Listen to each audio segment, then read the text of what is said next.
Hello guys, कैसे हैं आप सब। तो हमारे क्लास 12 की बायोलॉजी का सेकंड चैप्टर चल रहा था, पुष्पी पादों में लैंगिक जनन। तो हमने उसमें सभी टॉपिक जो थे वो डिस्कस कर लिए थे, सभी समझा दिए गए थे। उसमें से कुछ एक टॉपिक बचते हैं, वो है परागण क्या होता है।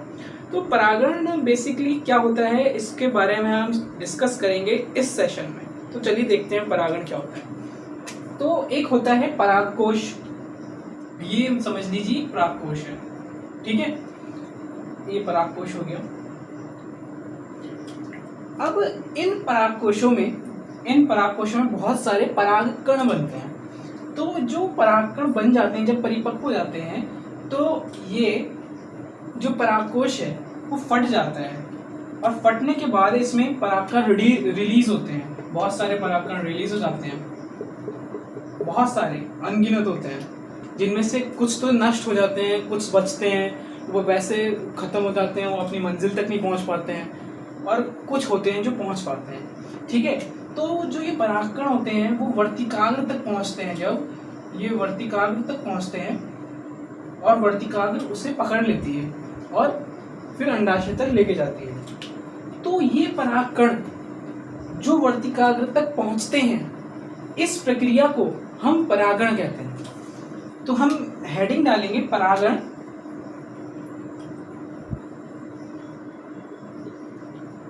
हेडिंग डालेंगे, और उसमें लिखेंगे कि जो परागण है वो ये वह क्रिया है जिसमें परागकण परागकोश से निकलकर वर्तिकाग्र तक पहुंचते हैं। इसी को हम परागण कहते हैं।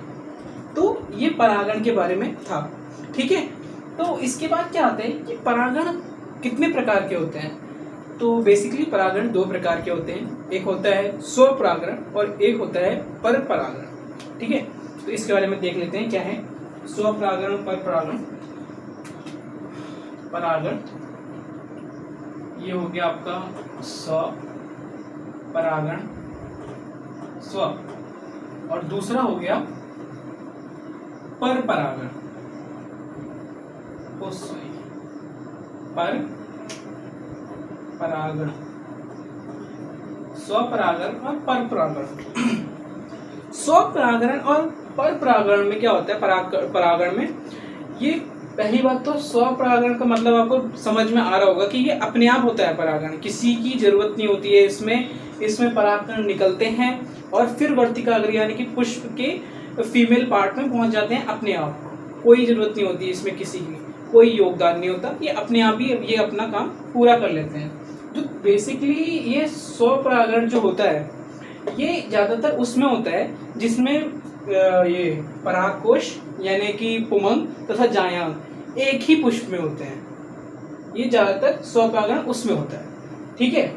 और जो परागण होता है ये परपरागण में क्या होता है, एक माध्यम की आवश्यकता होती है। जैसे कोई भी माध्यम हो सकता है, तीन मुख्य माध्यम माने जाते हैं। एक होता है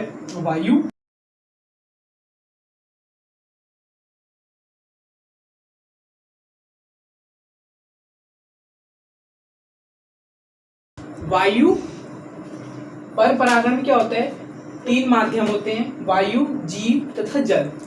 होते तो बहुत सारे माध्यम हैं, लेकिन जो परपरागण में मोस्ट इम्पॉर्टेंट और मुख्य फैक्ट जो कह सकते हैं वो होता है वायु, जीव और जल का, ठीक है। होता क्या है कि परागकोश से जब परागकण निकलते हैं, ये परागकण जब निकलते हैं तो ये वायु का एग्जाम्पल लेते हैं, हवा चलती है और इतने हल्के होते हैं ये कि दमा का पेशेंट जो होता है ना, उसको भी इससे प्रॉब्लम होने लगती है। मतलब धूल के कण के बराबर ये परागकण होते हैं, ठीक है। तो क्या होता है, ये वायु के साथ उड़ जाते हैं और उड़कर ये वर्तिकाग्र तक, पुष्प की वर्तिकाग्र तक पहुंचते हैं। और ये वर्तिकाग्र इसके बाद पता ही है आपको, चिपका लेती है, फिर अपना बंद कर लेती है, आगे की प्रक्रिया होती है जिससे पहले मैंने बताया। तो एक तो होता है ये वायु वाला जो मैंने आपको बता दिया परपरागण में। फिर होता है जीव का अगर एग्जाम्पल लें तो जैसे कि अभी कोरोना पैंडेमिक चल रहा है, तो कोरोना पैंडेमिक में क्या है कि हम बाहर जा रहे हैं, किसी से मिल रहे हैं, और अगर उसको कोरोना है इन केस, तो उससे हमें हो जा रहा है और हम फिर आगे किसी को दे रहे हैं। बेफालतू में हम उससे मिलने गए, कोई काम नहीं था, हम बस घूमने गए, गए, उसने हमें दिया, हमने किसी और को दे दिया। जस्ट वैसा ही होता है जीव के उसमें। जीव के उसमें क्या होता है, एक बर का एग्जाम्पल लेते हैं। बर उड़ी, उसे लेना था मधु यानी कि शहद, जो उसमें होता है रस, फूलों में जो रस होते हैं उसके थ्रू वो उसको लेने गई, उसकी सुगंध सूंघ के। उसमें वहां पे प्रस्फुटित थे परागकण। अब ये परागकण जैसे हमारे कपड़ों में धूल चिपक जाती है, वैसे ही उसके पंखों में, उसके ऊपर, उसके शरीर में ये परागकण चिपक गए। ओके, अब वो बर उड़कर, अब वो फ्लाई कर कर यहाँ से, मतलब उसने परागकण लिए और वो फ्लाई करके पूरे उसमें घूम घाम के वर्तिकाग्र तक पहुंची, जहां तक पहुंच गई। उसने यहाँ वाले पुष्प का भी रस पिया, लेकिन उसको इस बात का अंदाजा बिल्कुल भी नहीं था कि उसने एक स्थानांतरण की प्रक्रिया कर दी है, परागण पूरा कर दिया है। तो जीव ने परागण उठाया, वर्तिकाग्र पर रखा और फिर निषेचन की प्रक्रिया पूरी हो गई।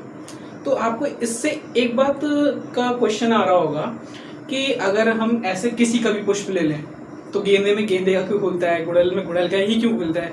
ऐसे तो जीव कोई भी उड़ा के ले जाए या वायु उड़ा के ले जाए, जल बहा के ले जाए, तो ऐसे में किसी का भी निषेचन हो जाना चाहिए। ये आता है कई बार क्वेश्चन। तो इसमें मैं बताऊंगा कि जो परागण जिस पुष्प का होता है, जैसे कि परागकण जिस पुष्प के होते हैं, उसी पुष्प के वर्तिकाग्र में मिलने से वो निषेचन की प्रक्रिया पूरी होती है। अगर वो किसी और पुष्प में चले जाते हैं तो वर्तिकाग्र का जो वर्तिकाग्र का ऊपर वाला पार्ट होता है, जैसे ये ऊपर वाला पार्ट मान लेते हैं हम। मान लीजिए ये वर्तिकाग्र है और ये वर्तिका है और ये अंडाशय नीचे आपको पता है। तो क्या होता है, अगर मान लीजिए ये परागकण जो है वो इस पुष्प के हैं तो यहाँ पे निषेचन हो जाएगा। लेकिन अगर बर जीव परागकण उठा के अगर इधर ले आए तो क्या निषेचन होगा? तो निषेचन होगा या नहीं होगा, इसके बारे में हम ऐसे जानेंगे कि जो वर्तिकाग्र होती है वो अपने परागण, जो परागकण होते हैं, उन्हें पहचानने में बहुत सक्षम होती है। अगर इसी पुष्प का, जिस पुष्प की ये वर्तिकाग्र है, फीमेल पार्ट है, अगर उसी पुष्प का परागकण नहीं हुआ तो ये अपना जो वर्तिकाग्र है वो क्लोज कर लेती है, बंद कर लेती है, उसे चिपकाती नहीं है। जैसे कि अन्य उसमें होता है कि परागकण चिपक जाते हैं वर्तिकाग्र से और निषेचन हो जाता है, लेकिन इसमें ये छोड़ देती है, अपने आप को बंद कर लेती है। ठीक है, तो इसलिए जो निषेचन होता है वो किसी और से पुष्प से या किसी और के पुष्प में ऐसा कुछ नहीं होता है। वो हम कृत्रिम तरीके से करवाएं तो वो अलग बात होती है, लेकिन ऐसी नेचुरल अगर कोई जीव करे, कोई बर करे, कोई बी उठा के ले आए तो इसमें वो बंद कर लेगी। इतना उसे जानने की क्षमता होती है, इतना दिया है प्रकृति ने उसे। तो आपको समझ में आया कि वायु जीव के बारे में आपने समझ लिया। अब आते हैं जल परागण क्या होता है। जल परागण में क्या होता है कि कोई पुष्प लगाए, वो नदी किनारे मान लो लगा हुआ है, अब उसमें परागकण जो है वो प्रस्फुटित हुए और वो बह गए, पानी में बह गए, और जो वो पानी है वो कहीं वर्तिकाग्र पर जाके टच हुआ, वर्तिकाग्र ने देखा अरे ये तो हमारे परागकण, उसने निषेचन कर लिया। वही परिपक्व थी, ये तो परिपक्व होंगे तभी तो परागकण प्रस्फुटित हुए, तो बस परागकण हो गया, निषेचन हो गया। तो ये मेन फैक्टर होते हैं परागण के कि आखिर कैसे होता है परागण। परागण कई बार पूछ लिया जाता है, डिटेल में पूछ लिया जाता है, और ये भी पूछ लेते हैं कि अगर परागण हो रहा है तो कोई और किसी और के पुष्प से क्यों नहीं निषेचित हो जाता। तो इसके बारे में डिटेल से मैंने बताया आपको कि परागण की प्रक्रिया क्या कहलाती है। परागण की प्रक्रिया कहलाती है कि परागकोश से परागकण निकलकर वर्तिकाग्र तक पहुंचना परागण की प्रक्रिया कहलाती है। ये दो प्रकार की होती है, स्वपरागण और परपरागण। स्वपरागण में ये अपने आप हो जाती है, किसी माध्यम की आवश्यकता नहीं होती है, लेकिन परपरागण में किसी माध्यम की आवश्यकता होती है, जो कि ये है, ये एक माध्यम है। वायु उड़ा के ले जाती है तो परागण होता है, जीव अपने साथ ले जाते हैं तो हो जाता है। जैसे कि हम कोरोना ले रहे हैं और किसी और को दे रहे हैं, हमें पता भी नहीं चल रहा है, वैसे जीव को भी होता है, वो परागण लेता है परागकण और वर्तिकाग्र को दे देता है, उसे पता भी नहीं चलता। जल का भी यही होता है। तो कुछ फेमस मतलब कुछ स्पेशल पॉइंट था कि कौन सा माध्यम सबसे ज़्यादा इम्पोर्टेंट है, तो वायु, जीव और जल, इसके बारे में एग्जाम में मोस्टली पूछा जाता है, इसलिए मैंने आपको बता दिया।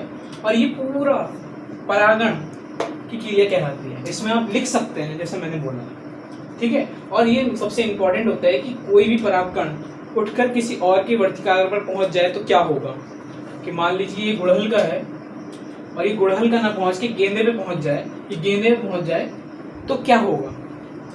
तो बेसिकली होगा ये कि जो ये वर्तिकाग्र है वो क्लोज हो जाएगी, वो बंद हो जाएगी और परागकण का कुछ नहीं होगा, वो निष्क्रिय हो जाएगा। बस ये था हमारा परागण के बारे में। अब परागण में एक होता है कृत्रिम परागण। कृत्रिम में क्या होता है, ये परागण मानव द्वारा किया जाता है, मतलब हम ह्यूमंस जो होते हैं ये परागण की क्रिया पूरी कराते हैं कि हमने ये लिया।